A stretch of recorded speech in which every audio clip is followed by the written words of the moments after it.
Hello everyone and welcome back to another Figurehead Reviews video, and today we are taking a look at the Marvel Legends Ant-Man, part of the Marvel Legends Retro Series Wave 2. Here we have Ant-Man displayed in the front window of this card with the Ant-Man logo there at the top. I love the retro look of this. And then down at the bottom we do get the accessory called out with a little starburst mini wasp. On the back, we do have some artwork there of Ant-Man, which looks really cool. I like it being artwork versus a product shot. And then we do have a quick read-up. What matters most is not the size of the man in the fight, but the size of the fight in the man. And the bad guys take big hits from Ant-Man. Then we do have all the other figures in the Retro Wave 2 displayed there. And then down in the bottom corner, we do have the UPC code, so you can check with your local retailer to see if they actually still carry these. I'm not sure if they do. But enough about that. Let's go ahead and get this open and take a look at Ant-Man and the Mini Wasp. And here is Ant-Man outside of his packaging, and if you can't already tell, this is going to be the Ant-Man of Hank Pym, not Scott Lang. This is his classic costume, how he appeared.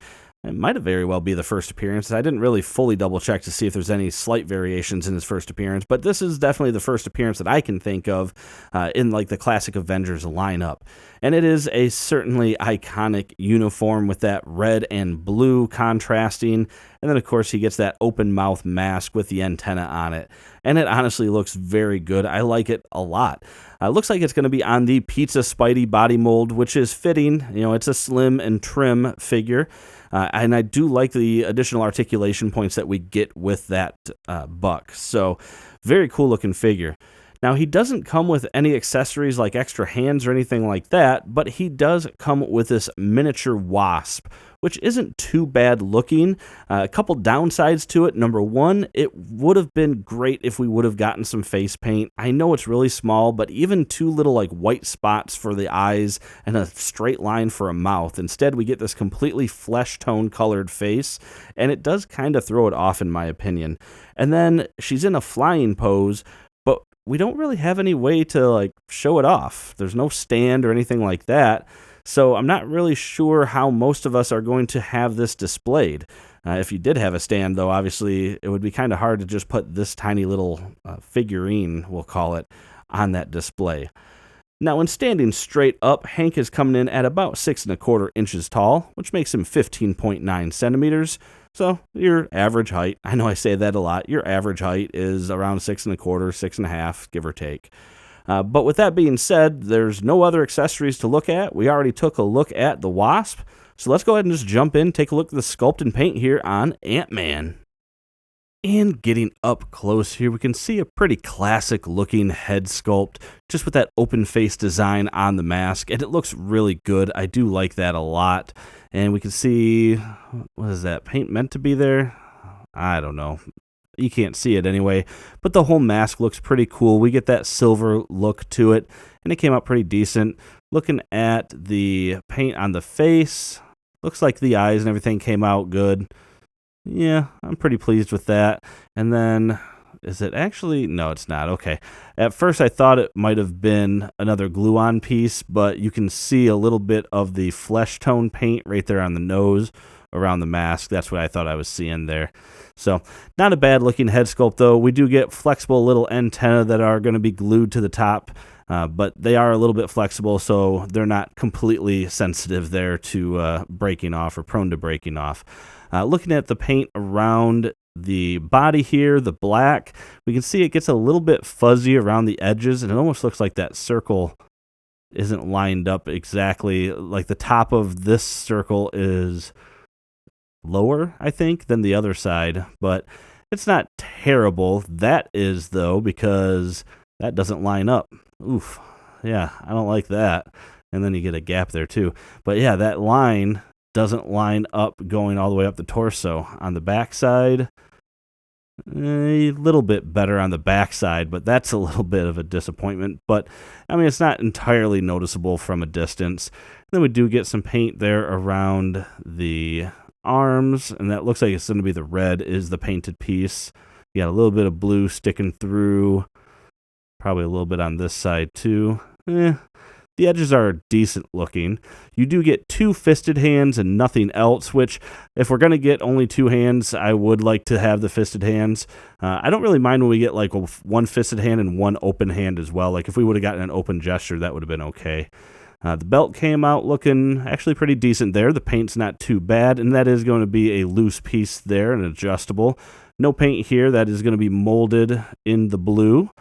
And then going down on the legs, it looks like it's going to be painted again with the red. I think I can see a little bit of blue seeping through on some spots. Yeah, right there. But not terrible. So, I mean, overall, it is a good-looking figure. I do like it. Oh, what's on that shoulder there? Ooh, a little splotch of black paint there. That's not horrible though, but I do like the choice of the buck they used here with the Pizza Spidey. So with the articulation, you have a head that can of course go all the way around. He can bury his chin quite far, can look up quite a ways as well. You do get some nice butterfly joints, so if we bring the shoulder up about just even 90, you get a good amount forward and a really good amount backwards there on that butterfly joint. Then of course you do have full rotation on that shoulder, rotation on the bicep swivel, double jointed elbow. We have a rotation and hinge on the wrists. You get an ab crunch that's actually not terrible. Yeah, not too bad. Can go back quite a ways, but we do get that gap. You do have waist rotation. You have legs that can come apart. Not terribly bad. Upper thigh cut. Forgot this too. He can kick forward quite a ways actually, but not back very much at all. Double jointed knees, which, wow, really deep. He can almost kick himself in the butt. It does have a hinge and ankle pivot. And then if you're wondering how I got one of those poses, the Pizza Spidey mold comes with a port on the back, and those stands that I've gotten some questions about, the cheap Alibaba or AliExpress stands, you can actually just port the stand right into the back, and then that way you can get whatever type of pose. Obviously he's not posed right now, but like that stand will hold him in whatever pose. So that is a really cool thing to use these stands for with the Pizza Spidey, because Pizza Spidey mold, because anyone that uses Pizza Spidey mold, you can do that with. It has that hole. And that about does it for this review, everyone. So overall, very cool little figure. I mean, I'm glad to get some of these classic Avengers styles, because I'm going to be working on a Avengers display here, I think, coming up real soon. That might be the next collection video. So I wanted to get some of these classic figures out. And just to reiterate, if you can go on AliExpress.com, search 1 1/44 scale figure stands, or 1 1/44 figure stands, and you can find these really cheap little action figure stands that are only a couple bucks, if that. And like I said, they port right into the back, and it does allow you with certain figures like the Spider-Man mold to get some pretty cool dynamic posing without having to worry about clamps and things like that. So I think it is really worth the investment to get those little cheap knockoff stands. If you want the real one, it is actually, and this one is the real one. It's the Bandai Stage Act 4 stands. They run usually around 20 bucks for a set of 3, so you can understand why getting the knockoff stands is not a bad idea. But I feel like I'm talking more about the stands. Anyway, this is a very cool figure if you can find it. I don't think it's in the wild anymore. You'll probably have to hit up some websites. I think he's still out there. But for retail, definitely worth it. If it's going for more than retail, I wouldn't probably pay much more than 25 or 30 bucks for him. And the little Wasp figure, I don't know, I could have done without it, in all honesty. It doesn't really do much for the setup. Trying to find a way, I guess you could do like some poster tack or something, stick it on his back or something like that, maybe. I don't know. But still a cool figure. But as I said, that is it for this review. Make sure to hit that thumbs up if you like it. Subscribe for more content just like this. And as always, thanks for stopping by and watching my videos, and have a great day.